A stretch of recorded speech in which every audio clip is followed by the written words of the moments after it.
to listen to her ideas than they would have been before. Like if Vindication of the Rights of Woman, it gets published in 1792, so a little bit after the 1789 date. If it were to get published in the 1740s and the 1750s, it's probably not going to get, I don't want to say listened to the same way, but it certainly wouldn't be accepted as much.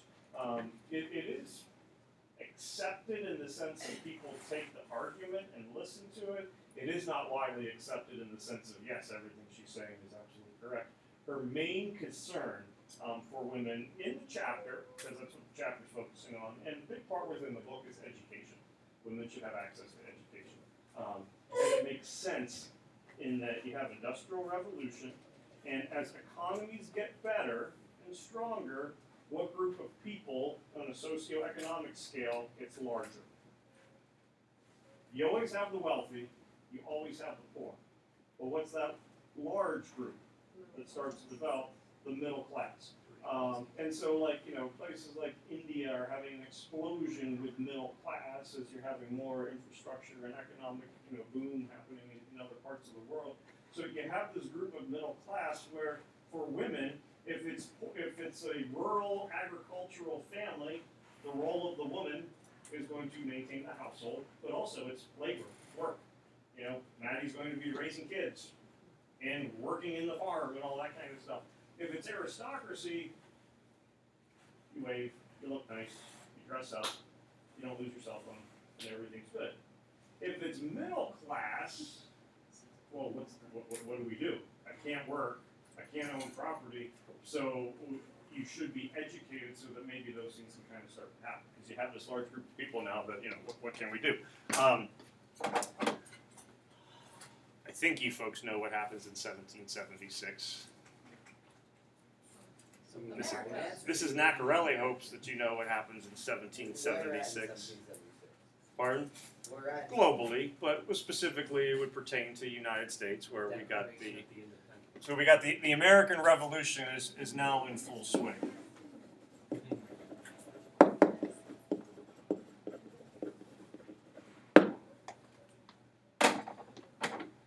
Now, international scale beyond us. So this is kind of like the starting point. Okay, we're thinking of the American Revolution. Now, what do we have going on in 1789? This is the French Revolution.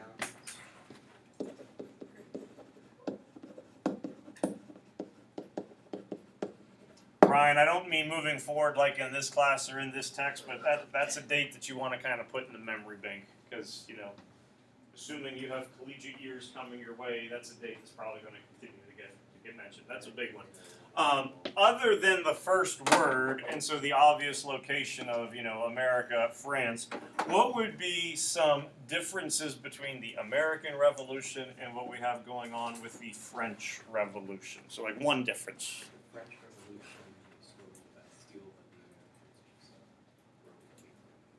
steel The Americans just... So, with from like a government standpoint, the American Revolution is kind of like creating a new government. Creation takes place. So, create a new government. Whereas, what would be like a better verb that we could put for the French Revolution? We're not going to create a new government, but we're going to overthrow, fight, battle, rebel, all those kinds of things. So, overthrow existing government. And certainly location has something to do with that. The American Revolution, it's the colonies versus Great Britain. So you're trying to create a new government to separate from Great Britain. French Revolution, it's French versus French. Ben Franklin, Thomas Jefferson, George Washington, Alexander Hamilton, John Hancock, who likes his big fancy signature and taking up all the room on the Declaration of Independence. We were talking about social status. Where would these folks fit within a society? They're the upper class. They're the wealthy. They're the aristocrats, so to speak. So with the American Revolution, you have switch colors. You have aristocrats versus aristocrats. We want representation in government. No, you're not going to have it. We don't want as much taxation. No, you're not going to have it. If you are a cattle farmer or you're raising whatever, you know, in the frontier lands of Ohio, you're not really worried about those things as much. So this is, you know, the wealthy versus the wealthy. Whereas the French Revolution, you certainly still have the aristocrats and the monarchy taking place as one half of the rebellion, but who's on the other side? And this would be part of the overthrow. You have the more common people. So, you know, and it's essentially you kind of have that mob idea. So of the two, and I don't mean just from a geographical standpoint, since this is on the other side of the ocean of the pond with the American Revolution, but if you're in Europe, and a lot of European nations have monarchies, which one is the scary one, the frightening one that you would be concerned about if you're part of a monarchy or the noble or the wealthy class? You're going to be terrified of the French Revolution. What if that happens here? What if we have a reign of terror? What if we have guillotines coming all over the place and stuff like that? The American one, oh yeah, those people in the middle of nowhere now have some freedom. Good for them. But the French Revolution, that's not that far away. Uh-oh, this could be bad, kind of thing. So the significance of the era certainly here is that it's the age of rebellion, so to speak. Why can't I spell rebellion? You have this age of rebellion, and of those, you know, this is the main one that is really going to kind of cause the most concern. This is the one that Mr. Woffington would have spent a lot more time talking about probably than, you know, other ones. Could you spend more time on that? I don't think you could have spent more time. I think we could spend like a whole year on it and still not be completely done with it. So how much time did you spend? Yeah. All right, then you know this date. We probably did. Either Douglas knows it, or Douglas is like jamming to his own DJ, or Douglas really has to pee. One of the three. The end of the Napoleonic War. Fortunately, it was the first one.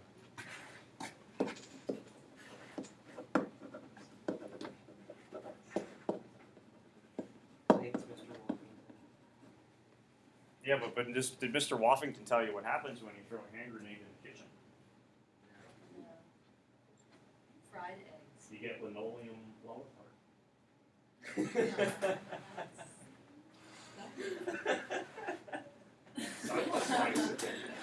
He's gonna be laughing for the next 20 minutes.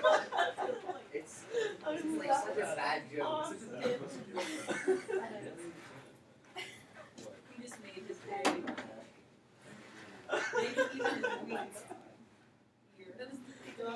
his week. Brady's still focusing, like, I don't know. Brady's still trying to get it. I didn't get it, so I don't know what's so funny. Yeah. So I'm just Don't here. explain it. Yeah. Explain it for I don't even. So with the end of the Napoleonic Wars, why this is significant is after you have this craziness going on with the French Revolution, this kind of restores the old guard, so to speak. And that you don't have necessarily as much chaos and bloodshed taking place with the end of the Napoleonic Wars and the Congress of Vienna happening, okay? So this kind of is a little bit of, okay, things aren't going to be quite so bad. However, you still have ramifications, you still have tremors kind of coming from the epicenter of the French Revolution because other places are going to be concerned as well. And so 1832 is when you have a pretty big political shift that takes place in England, and I don't expect anyone to really kind of be familiar with here. This is giving you more background information at this point. Within England, in 1832 is when you have what is called the Great Reform Act. Brady, you know it's significant because it was great. It's the Great Reform Act. What this does is it's a little bit of a shift of power in Parliament. So you have a better, maybe fairer would be a good word to use, a fairer representation of the population, of the boroughs, of the cities. A lot of the seats in Parliament prior to the Great Reform Act were still rural. they were still boroughs kind of all over the place. So Lord Daniel might be in control of 12 boroughs, and he would basically be able to handpick who his 12 representatives in Parliament were going to be. You could have other places that are now kind of starting to have a boom in population because of a demographic shift that might still only have 1 or 2 seats in Parliament. So this guy in the middle of nowhere has 12 seats, whereas Dylan's working in the steel mills or textiles and all that kind of stuff, and he's not getting a voice within Parliament. So you still have the wealthy kind of controlling all of the laws. To say it would have happened, you can't quite go that far, but a lot of folks think at the time and historically, England could have been in line for a civil war to take place, not based with slavery and things like that with the U.S., but more of a political one, and the Great Reform Act kind of helped to balance that power. So you have a shift, kind of think of like reseating for Congress. PA is going to get an adjustment in the number of congressional seats based on population. Wyoming, they now have 18 people living in Wyoming, so we'll give them an extra seat, as opposed to the 3 that they have or whatnot. That was a hyperbole, it was an exaggeration. Or understatement, maybe. Yeah. I guess. So it's you still have representation of people. You have a shake-up again where that old guard isn't going to have the power in Great Britain than it did before. And then in 1848, it's not really like a big rebellion necessarily taking place, but we're looking at a publication that occurs. I bet Mr. Woffington mentioned this one too. 95 Theses. That's way older. That's Reformation. That's like 15. That was 15, 18, wasn't it? 15 around that time. Yeah, I think it was 15, 18. I think we just had the 500 years for it. I don't think it was this year. I think it was last year. 15, 18, or 15, 19. Is it like a 3-year marriage or something? I think I don't know. Definitely some.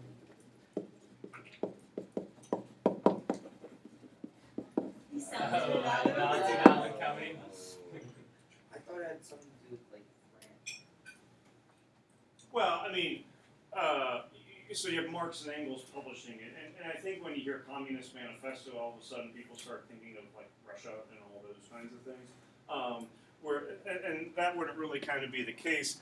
The big thing that you start to have here, though, is it's kind of a statement, it's kind of an argument overall for the working class.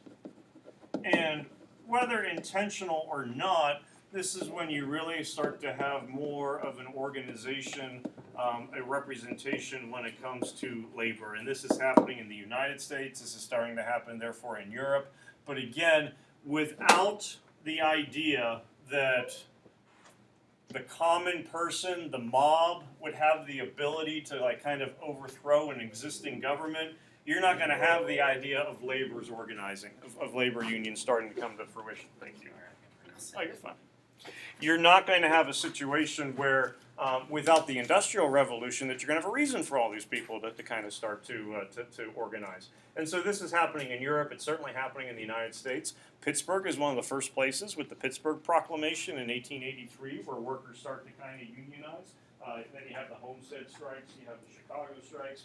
So no, there's not like a political shift that's really happening, but you're having this idea that, the old way of life isn't necessarily the right way for things to be. And right after French Revolution is where Wollstonecraft is bringing up these ideas. So you have this idea of political reform. You have this idea of government reform, changing who's going to be in charge. You have this idea of working class reform. So the idea of having gender reform, right here in this area is a pretty appropriate topic to start to have. One of the names that she uses quite a bit in her chapter and throughout the whole book is Jean-Jacques Rousseau. Rousseau is famous for a lot of different things. He's a Swiss writer, philosopher. I think he even composes some music and whatnot. Big thing for him is going to be political theory. So in 1762, he publishes The Social Contract, which a lot of people go, I've heard of that. And then we go, well, what's it say? I don't remember for sure. Douglas is thinking, he's on a hot streak. Do you really want to ruin it? Guess I lose myself. I learn. What are you thinking? I think it says like It says a lot of things, too. okay, well the main idea is like people that plays like there. So with the contract idea, one of the main parts, and is there anything you want to add to it? One of the big parts is the people are going to be part of the government. Okay, and if people are going to be part of a government, and John Stuart Mill really drives home this point, which I thought about making you read, Ryan. How long is that? Yeah. Depends how much of it you read. Could be a lot, could be a little. But the idea is that if you're going to be part of society, you have to contribute something for that protection. And so Rousseau kind of brings up that idea. The big thing with that, though, is if people are going to be part of government, if people are going to be part of society, that means that therefore the monarchies don't automatically have the power to be the authority. If you are a king, if you are a queen, and assuming you believe in the monarchy, who has given that king or queen the right to power? It's divine right. And so one of the things that he mentions within the social contract is the idea that kings, queens, royals do not possess the divine right to rule. Now, assuming you're not a king or a queen, a lot of folks go, this makes sense. This is kind of a good idea. The problem is what happens in 1789? Well, you have the overthrow of the divine right, and what happens? Total chaos. And so Rousseau is kind of becoming a punching bag at this point for jokes and one-liners, and we wouldn't be laughing at Napoleon jokes, but we'd be laughing at Rousseau jokes. Because what a silly idea that would be. Now, Rousseau's dead at this point, so, he's popular when he's alive, then he dies in the 1770s, and then all this stuff happens, he doesn't have to worry about it. But you have the social contract at the time that people go, okay, this is a pretty good idea. He also publishes an 800-page book the same year. This guy's writing. It's called Emile. You'll never guess who the main character in the book is. And it's really another title that gets used with it is On Education, where it is a book, it is a novel, it's fictional, but he's using this as a way to kind of get his ideas about education across to readers. So Emile's born as a young child to a pretty well-to-do family. He's going to be raised in the country because the air's fresher. You get to learn more about nature. He's going to have a tutor until he's 12. Then from 12 to 16, there's going to be more of the traditional form of education. And then once he's 17, he's an adult. And all these kinds of things are going on. So it's basically like how to raise a child. So, Matt, when the time comes, check it out, see what you think. Not only is it about Emile, but there's also another character in the book who is named Sophie.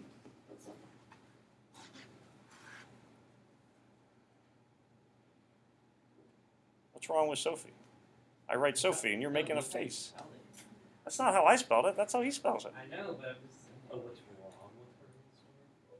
Well, no, Brady was just making a face all of a sudden. Yeah, makes me feel. Sophie is Emile's counterpart. The plan is that Sophie and Emile will be married. Aw. A financial transaction can take place at this point. A property transaction can take at this point.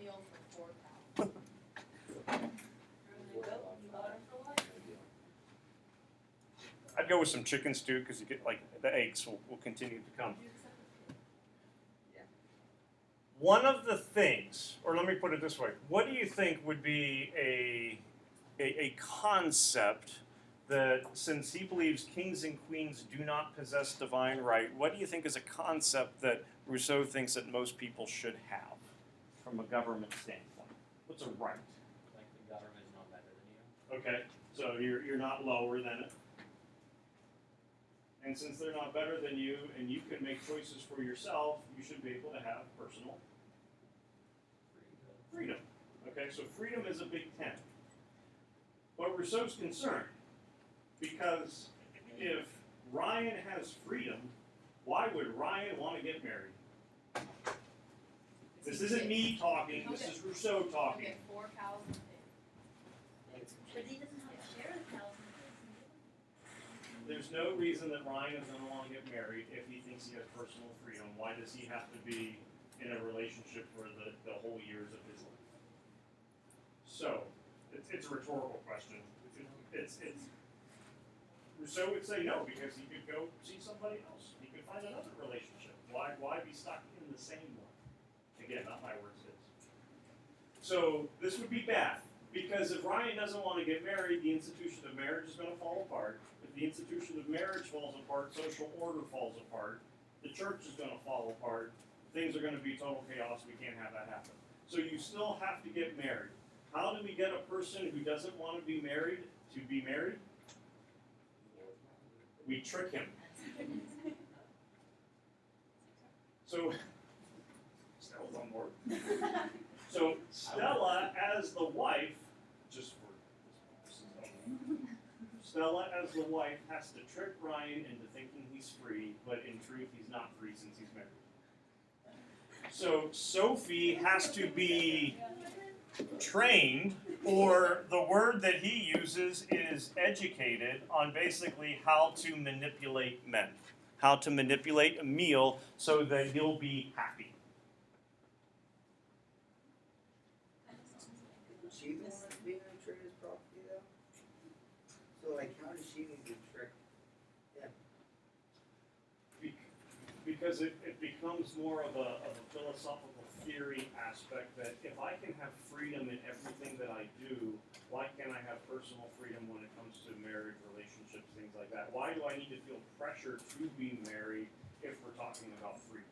Now, the idea, and keep in mind, like, we go, well, this sounds terrible because marriage would be about, like, hopefully love, relationships. At this point, you still have a lot of arranged marriages because you're not going to be changing social classes too much. You know, if you are the middle class female, you're going to get engaged to or betrothed probably to a middle class male. If you are a well-to-do female, you're going to get engaged to a well-to-do male, which may sound all well and good, but you might not like the guy. You may never have met him. It's more of a family kind of thing that's happening. So, and as the husband, you might not necessarily have the pick where, you know, the parent goes, this is who you're going to marry. So I think that those dynamics have a lot to do with it, that it's not, you know, I think I'd like to marry this person. It's more of, okay, here's who you're going to marry. So that forcefulness of it could kind of take the luster, the charm away from it. What Wollstonecraft really does not like, though, is that her education becomes limited to making the husband happy.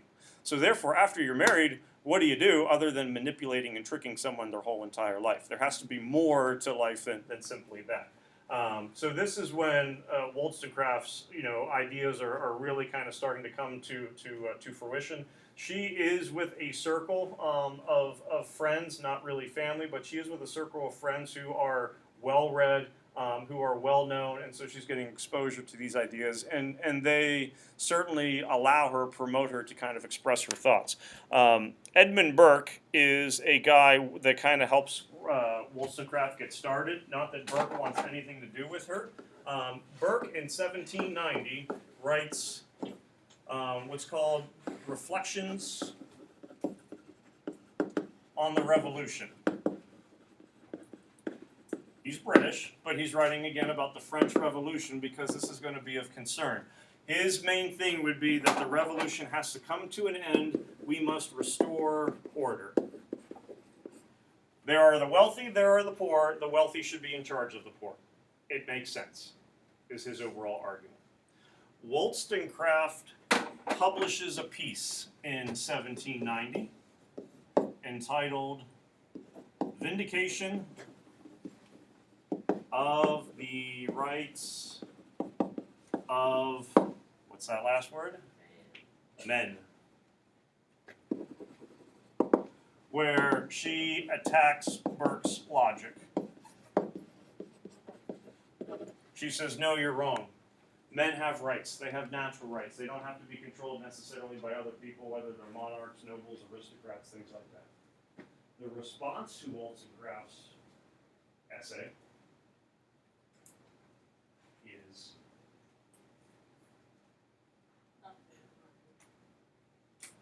Good. this is good stuff. This is a good argument. It's so good that it sells out. So they publish more. There's a difference, though, with the second edition. The first first one is called The Vindication of the Rights of Men, published anonymously. The second one is called The Vindication of the Rights of Men by... This argument is too emotional. This argument is too passionate. It fails in reason. It fails in logic. This does not make any sense whatsoever. And one of the things that she keeps going to in her piece in 1792 with Rights of Woman is talking about reason, talking about rationality, and all those things. People will go, she is so long-winded. She keeps going and going and going and going about this idea, and she doesn't let it drop for 81 paragraphs. What is she establishing? The reason behind it, the logic behind it, because the argument previously was you don't have enough argument with it. In 1791, Thomas Paine publishes Rights of Man, which it's not a plagiarism of Wollstonecraft, but the ideas are very much the same. 2 thumbs up for that one, okay? So you're certainly having that gender bias that is taking place with it. So this Rights of Man, since it gets spurned with that second publication, that's when, okay, I'm not educated enough to write about this. Here's why we need to have education for women. These are the rights of women. And it's really an appropriate thing in 1792 because those options are pretty limited. We already know what one option is for Maddie. She could become Sold. Mrs. Somebody. Yeah. If she's not married, and if she does get married, the idea is that she will have an heir and a spare. You have to produce 2 boys. Gotta have a backup. What if the first one's not good enough? Not gonna mention any names in here. This was an awkward conversation first period because there's like me and 2 males and the rest females, and they're like just all staring at us. But it's okay. So you could get married, and job is to produce an heir and a spare and basically take care of the household. Stella could decide that she's not going to get married. If she does that, she's going to live with a male relative. Chances are it would be father or a brother, maybe an uncle, could even become a cousin. But she can't own property, so she can't have her own place. So you have to live with a male relative. Who's really happy about this? Sarcasm. Not the male relative, the male's wife. That's nice.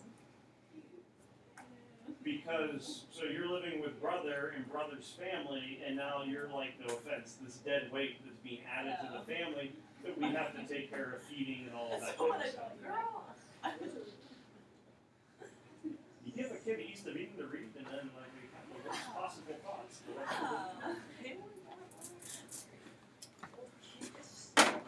The last option, you actually have 2 options. The more common one is you could go to prostitution. The other one would be you could go to a convent. And the reaction is those are very different. And that's kind of the point.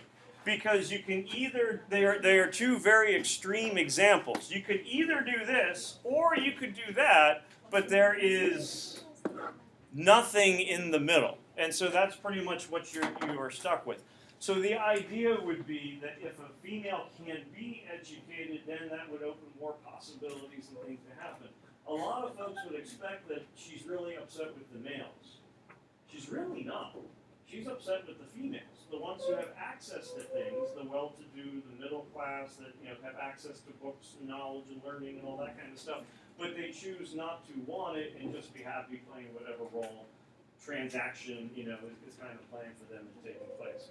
So it's not going to be a he is such a horrible person, look what man has done to us. A lot of it is, come on, snap out of it, ladies, do something. So that's really kind of why this is going to be significant for her, why she thinks it's something that needs to get some traction going. And it actually does fairly well. It's not that everyone, when it gets published in 1792, goes, okay, great reform must take place, but people do read it, people do discuss it, it at least warrants some kind of conversation to take place. Unfortunately for her, and on the back, as I said, we're not going to get to much. You can guess what happens in 1759. She was born in London. So she's born in 1759. She actually does not die in 1798, but she dies in 1797. She dies after childbirth, 10 days after her second daughter is born, also named Mary. And the younger Mary Wollstonecraft we know as Mary Shelley, because she marries Percy Shelley, who becomes a writer. And if you take apocalyptic literature next year, you can read Frankenstein by Mary Shelley. She dies 10 days after childbirth with some complications. In 1798, her husband, she gets remarried in 1796, not remarried, she gets married. Her husband publishes a book, it's called Memoirs, and it's like a biography of Mary Wollstonecraft. Not intentionally to smear her, he includes a story of her previous daughter's birth in 1794. Fanny came from she was born out of wedlock, wasn't an affair, but she was not married to an American, Gilbert Imlay. Sounds fancy if you call him Gilbert. He lived in Paris. He was an American diplomat. They do not get married, but they have a child. He cheats on her. She attempts suicide. And so he includes that in the memoir. And what does that do for her credibility? Look at her. She is too, and you go back to what the stereotype is at the time, too emotional, not logical enough, lack of reason. And so that really kind of cuts her off as having any kind of legitimacy so far as argument. But it's really like another 90 years before you have female rights being granted in England. And even though you have Seneca laws in the 1840s in the U.S., it's still taking a while before those amendments are kicked off not until 3:30, so you can get this paragraph before post-game celebration. Brady, who do they play? Brady, It's who do in- they play? It's Michigan State, it's scary. Brady's gonna come in on They Monday. may beat Michigan and lost Michigan State 2 Brady's years gonna ago. come in on Monday also, they're not fine if they want to If they lose, I will find you Brady, oh my god. something.